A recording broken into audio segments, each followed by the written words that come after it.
I'm Brandon Amoroso, and this is the D2Z podcast, building and growing your business from a Gen Z perspective.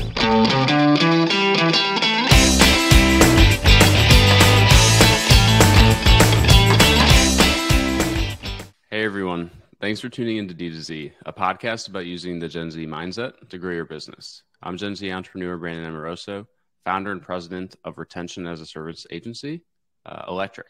And today I am joined by Marco Shinouda, who is a partner development associate at Gorgias, where he's in charge of onboarding and activating a new wave of Gorgias tech partners. So thanks for coming on, Marco. Would love if you could just give everybody sort of a quick background on yourself before we dive into things here. Yeah, absolutely. Thank you, Brandon, for having me. So yeah, as you mentioned, I've been at Gorgias for almost a year now. I'm mainly in charge of onboarding and activating new partners. So with that comes, for example, making sure that we're constantly adding new integrations to our app store, so our customers have like all the integrations needed to have a more efficient customer service platform. And with that also comes the other side of making sure that we have like a good partner program, which our partners are happy to be a part of, and just like grow the partner ecosystem at Gorgias. One question, just sort of right off the bat, and based off of that, how do you go about prioritizing which integrations you move forward with and which you don't? And then how often is it a Gorgias-led integration versus it being a partner-led integration? Because I've had these conversations with other apps, and I think it sort of depends on the stage of or the maturity of their business as well, like who's the responsible party for doing the integration. But also there's obviously like 9,000 Shopify apps. There's a lot of tools out there. So how do you go about the actual prioritization of what makes the most sense for the merchants?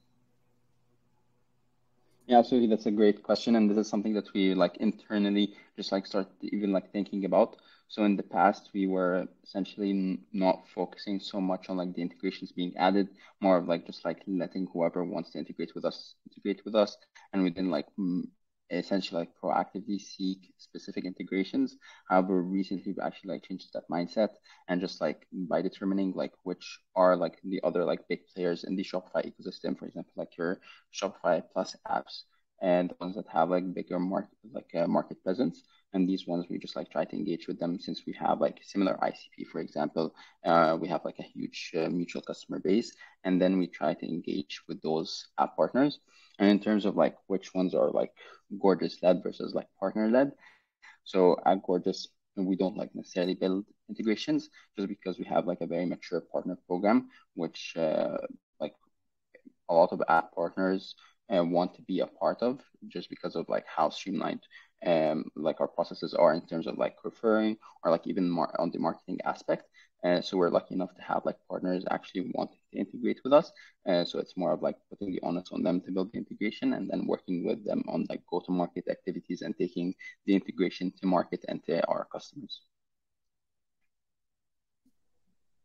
Got it. That makes sense. That must be really nice being in that position, the ability to tap into sort of the same effect or ecosystem that a Shopify has built or a Klaviyo has built, where your own product is becoming more and more valuable each day because you have the ecosystem building into it. It does make sense though, because there's certain tools that we look at, like post-purchase tracking solutions, for example. If they didn't integrate with Gorgias, we would not use them. So they have to integrate with Gorgias in order to be an even viable option for some of our clients. So it's some of these integrations are table stakes for certain products that we're evaluating for our clients at any given time.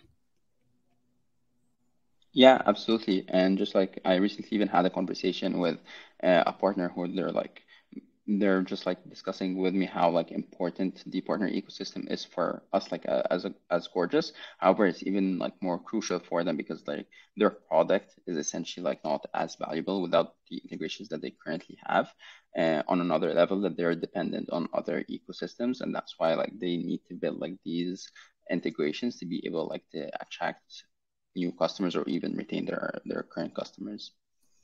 Are you primarily seeing the net new tech partnerships, or you also have some sort of interaction with the ongoing tech partner relationships?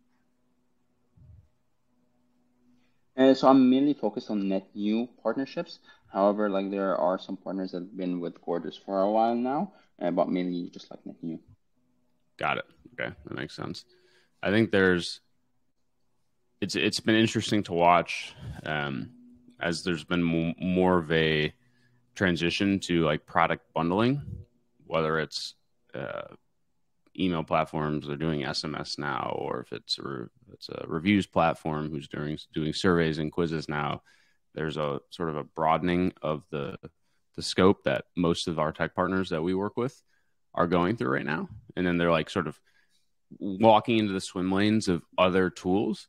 But I've noticed that customer service and the like returns apps like a Loop, those have not been touched yet. Yeah, so I guess what are your thoughts around just the customer service landscape in e-commerce? Like, where are you seeing like, who even are the competitors, to be honest? Because like I don't even like for us, there's certain areas where we have one tech partner, we've gone really deep with them, and like that's just sort of it. Like we don't really even entertain other solutions. So like, what are the other solutions in the market? And like, can you just sort of give a quick overview of what the customer service landscape in e-commerce is like in 2023? Yeah, absolutely. So like when it comes to like customer service platforms, there are like your legacy ones, for example, like Zendesk, which is like a big name that we like tend to come up against a lot. However, when it comes to like e-commerce, I would say like Gorgias pretty much is like the main like e-commerce platform, customer support help desk for e-commerce platform, just because like all our like product features are catered for e-commerce and merchants. However, like for your other like legacy help desks, for example, like Zendesk, they're great help desks. However, they're more for like your true like enterprise entities, like your airlines, your banks. But they have like so many features that are not relevant to e-commerce compared to like Gorgias, which e-commerce is our bread and butter. Our like Shopify integration is the like strongest integration with any other compared to any other help desk. You can do like specific actions within Gorgias, right? Like specific Shopify actions within Gorgias. So it's just like small things like this can definitely help like the merchants, for example, like provide this like extra like level of customer support that helps like for example with the resolution time and first contact time that other help desk doesn't necessarily have. So pretty much like in the like customer support help desk like space, there's a lot of competitors, but when it comes to e-commerce, Gorgias like typically wins. And just like like recent like last year, we surpassed Zendesk when it comes to like the most installed and highest rated on the Shopify App Store. And this just like speaks again to the point where like when it comes to e-commerce, it's Gorgias who wins against their competitors. What has it been like branching out into ecosystems beyond Shopify? So like a Big Commerce or Salesforce or Magento. I guess which of those other platforms do you support, and are there different sort of solutions or apps that are playing in those arenas, or is it primarily sort of the same as what you see in Shopify? I've noticed that, I mean, there's, at least from my experience, there's some more like upmarket solutions that will be servicing some of the custom websites or like the Salesforce websites, but you don't have the volume, like you don't have the scale. So like maybe you only have 5 mutual merchants with an app versus having like 1,000, but the size of those 5 is huge versus the smaller like 1,000 that are leveraging it. So I guess what does it look like navigating those new e-com integrations? Because I assume those are significantly different than like integrating with an app that exists within one of these e-com platform ecosystems. So like we currently support other like e-commerce platforms, as you mentioned, like BigCommerce and Magento. Salesforce, not yet. Or the next one that we have on the roadmap is WooCommerce. And yeah, I guess like BigCommerce and Shopify, I would say like they're pretty like similar. However, when it comes for as Magento, as you mentioned there's like we have a few like Magento merchants. However, like the size of those merchants are definitely like a huge chunk of like compared to like, for example, like the some smaller businesses of like Shopify and BigCommerce. So there's definitely like there's a lot of more opportunity when it comes to, as you mentioned, like other e-commerce platforms that service more of like true enterprise e-commerce merchants. And while the volume of the volume of these merchants doesn't necessarily like make a lot of sense compared to like Shopify. However, just like the sheer size of them, and is definitely worth like integrating with these platforms. Yeah. As from a customer service standpoint too, what are you seeing in terms of what customers are expecting out of like a CS tool? Sort of what are the bare minimums? And as a follow-on question to that would be, how is the market sort of responding to all of the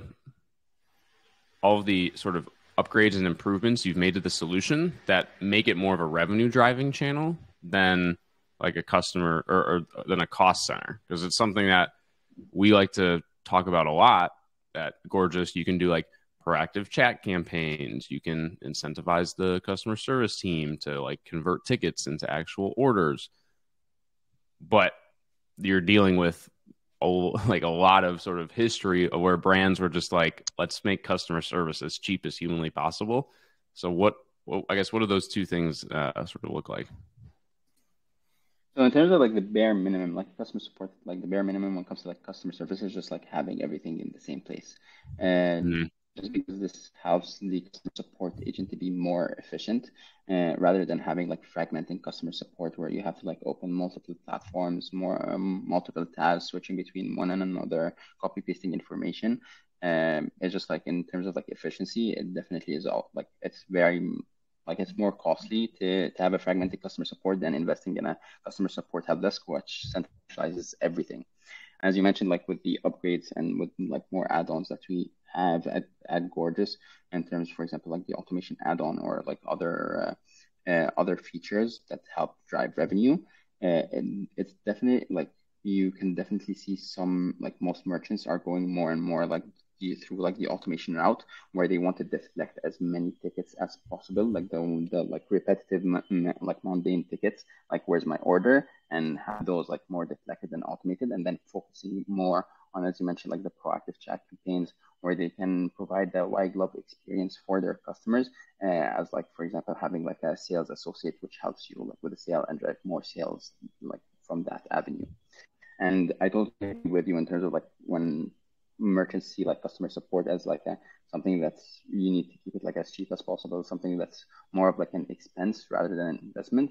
However, when they actually like look at the like at Gorgias and the capabilities of what they can like do with Gorgias in terms of driving revenue, they can quickly see that they can easily get like a huge return on investment when they're deflecting again those like mundane and repetitive tickets, and then focusing on elevating the like their customer experience and providing this like more personalized approach, which definitely helps like either like drive new customers or even like retain existing ones.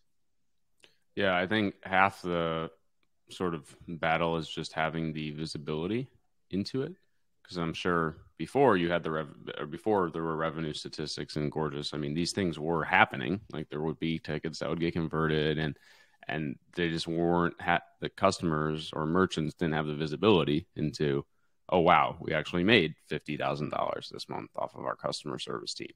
How do we actually empower them and make them better equipped, or give them the tools and better equip them with going out and selling to customers? And I think from like the platform standpoint, it's a much easier sell for Gorgias to continue to like work its way up market and also increase pricing and things like that when you're a revenue driving channel versus being an expense, versus being a cost center. And I wonder if there's just so much more value in that. And just, it's fascinating to me because some of these things are already happening, but it feels like even a year and a half ago, it wasn't really being talked about. And now there's this huge push towards how do you actually generate revenue out of this channel. And every time we talk to a brand now, it's all about how do we make the customer experience as seamless as possible, because it proves out in the retention metrics and everything that you're then seeing as a company that allows you to be able to like actually scale and grow. So I think for the long term, it's definitely a good thing. Yeah, absolutely. And when it comes to retention, especially, so we ran the study and it showed that merchants who have like a CSAT score of 5, I believe it was like the repeat purchase rate was almost, I think it's like 25%.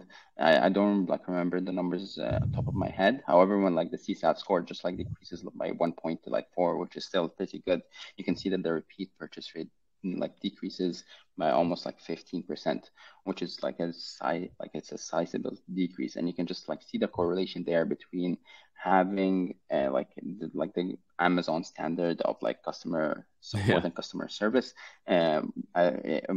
compared to like a very good, like still very good customer experience and customer service, but there's definitely like you're leaving money on the table there by not providing that like extra level of support and experience to your customers.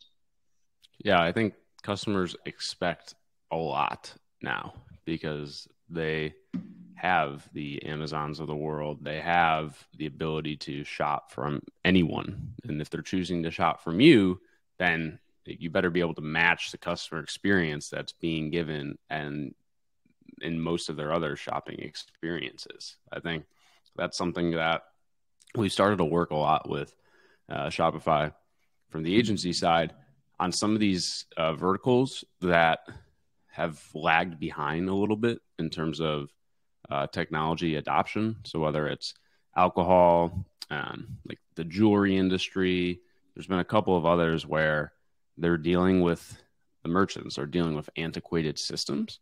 And like as a byproduct of that, the customer experience for a consumer going to one of these websites and trying to purchase is like 20 years ago. Like you don't have Shopify, Shop Pay, you don't have like fancy customer service solutions, you don't have a really easy way to start a returns process. I mean, I spoke to a merchant last week and they're like, you have to call in to our hotline to cancel your subscription. Like there's no way to manage it on the internet at all. Like this is like, I don't know how you have any customers. Like they have to hate you.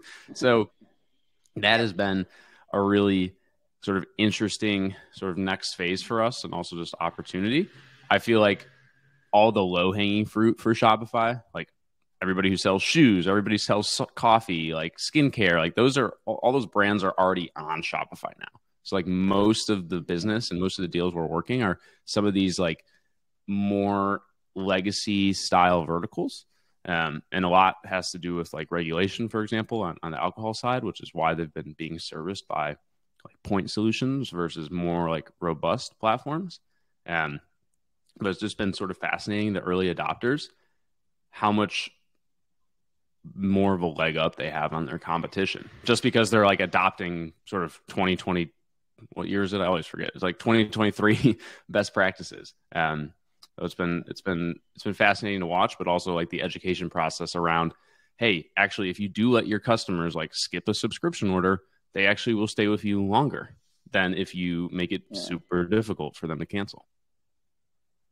Yeah, yeah, absolutely. And I think like when it comes to like the end consumer, when they're shopping on these like legacy websites, they don't understand like everything like behind the scenes. They just like come in and expect to have like this like tailored, excellent customer experience that, again, as you mentioned, they're having with other brands, with other stores. And when they don't find that level of customer experience, it definitely leaves like a bad or a negative impression with this brand. And this is why like when it comes to like us, it's like a no-brainer. Customer experience is great, like it should be like on top of your list. But like surprisingly, it's not for a lot of like these legacy brands, just because they like have sales already, they have their customers already, and they think like they can continue on like this. But like bit by bit, I think like brands are realizing that customer experience should like be bumped up on the priority list, and just like retention in general, especially like in 2023 with everything being like super expensive. It's just like the like customer experience definitely needs like more of like a priority on their list, to be a priority on their list.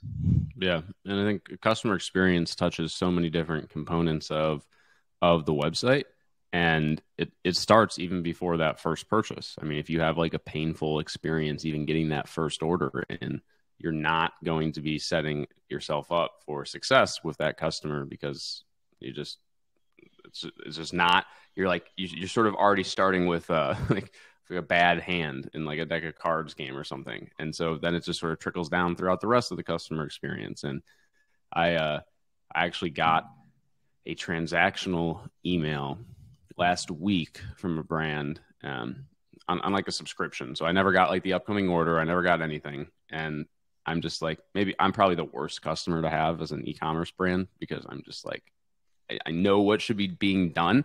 And then the only one I got was like, hey, your order has been delivered. I'm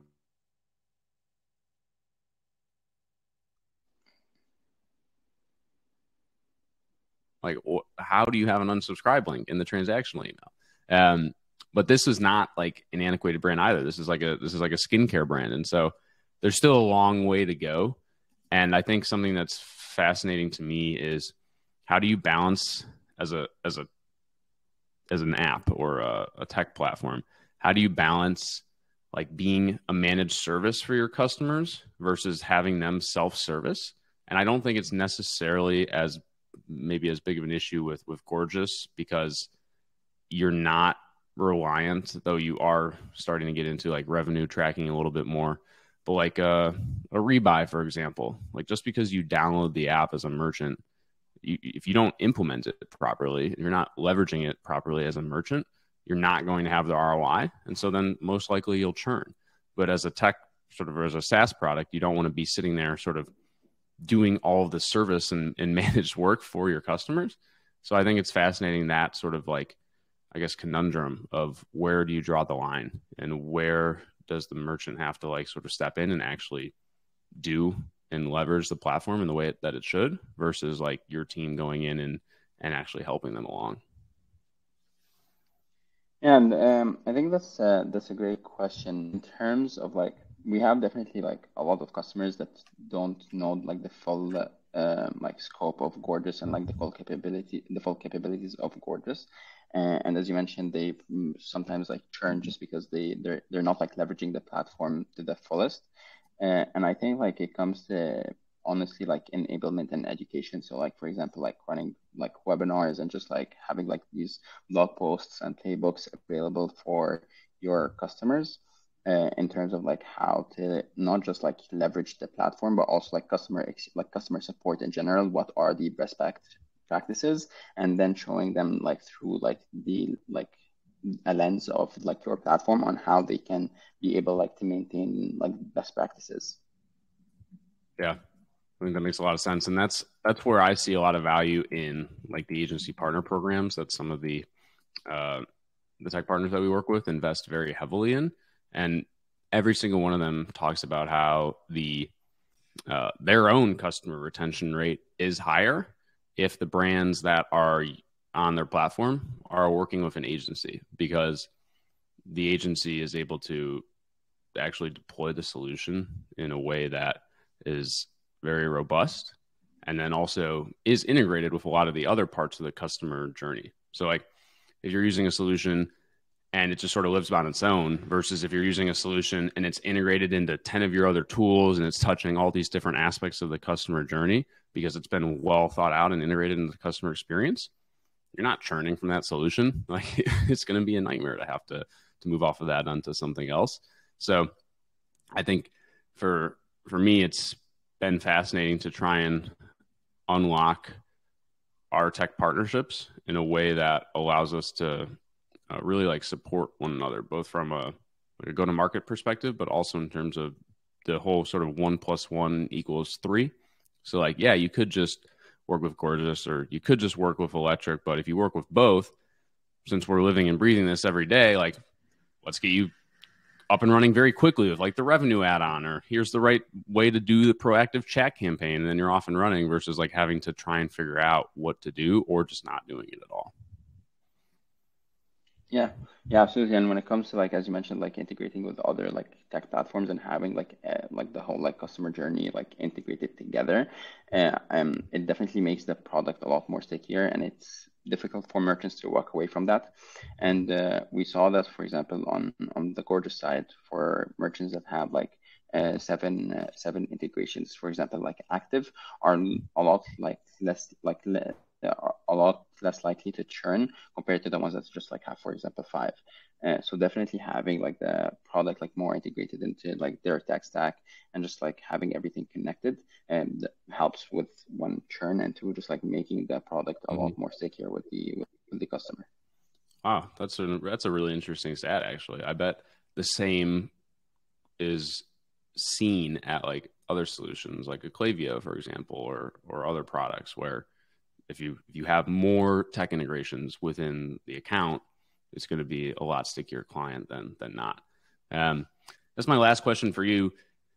When you're working with merchants, what sort of influence or say does Gorgias have in terms of helping them evolve or build out the rest of their tech stack? Because I assume the whole 1 + 1 = 3 is not just applicable for agencies, but it's also applicable for some of your tech partners. Like if you're leveraging, I don't know, some sort of a post-purchase order tracking software, like a Wondermint or a Malomo, like you will be able to have a better customer experience and integrates with Gorgias. So where do you sort of draw the line, or how are you able to help assist merchants in building out the rest of that stack? Yeah, that's a great question. And like at Gorgias, we're all like almost proactively trying to understand like which like more like tech stack or like which tools our merchants are looking to add. And so we, for example, like have surveys that goes out to like our customers, asking them, for example, if they're looking for, as you mentioned, like a post tracking solution or even like data and analytics. And then we try to match them with our tech partners that we integrate with. And by providing, for example, like the integration use cases and the capabilities and how it would be able like to automate a lot of like their like tasks if compared to like working with another tech partner that we're not integrated with. So we're always trying to find which tools our customers are looking for, and just because of like we having more than 100 apps integrated with us and on our app store, it's we definitely try to like match them with the best providers on our end. Got it. That makes a lot of sense. Well, thank you so much for joining me today. This was definitely a really interesting conversation. I think viewers have a lot to take away from this, but number one being start looking at your customer service channel as a revenue generator, not a expense or a cost center. Is there any sort of last like things or tips or tricks that you want to call out or highlight for any of the audience listening? I would just say like before thinking of customer support as like an expense, or like just because of you like having a big team means like you're gonna pay like a lot for a customer support help desk, and like not necessarily, like just check out the tools out there, check out like how you can automate a lot of your customer like support tickets, and then you're gonna find that you can be a lot more efficient with your team and like just focusing more on like the parts of the businesses that matter, which is like, as you mentioned, driving revenue. Awesome. Well, before we hop off here, can you just let everybody know where they can find you online or get in contact? Yeah, absolutely. So you can get in contact with me on LinkedIn. So my name is Marco Shinouda, and or at marco.shinouda@gorgias.com. But yeah, and thank you so much for having me, Brandon. Yeah, of course. Thanks for coming on. As always, this is Brandon Amoroso. You can find me at brandonamoroso.com or electricmarketing.com. And as it has been for the past couple weeks, Gorgias is offering a special where you get your second and third months for free if you mention the D2Z podcast when you're booking a demo. So, Marco, again, thanks for coming on. Thanks, everybody, for listening, and we will see you next time.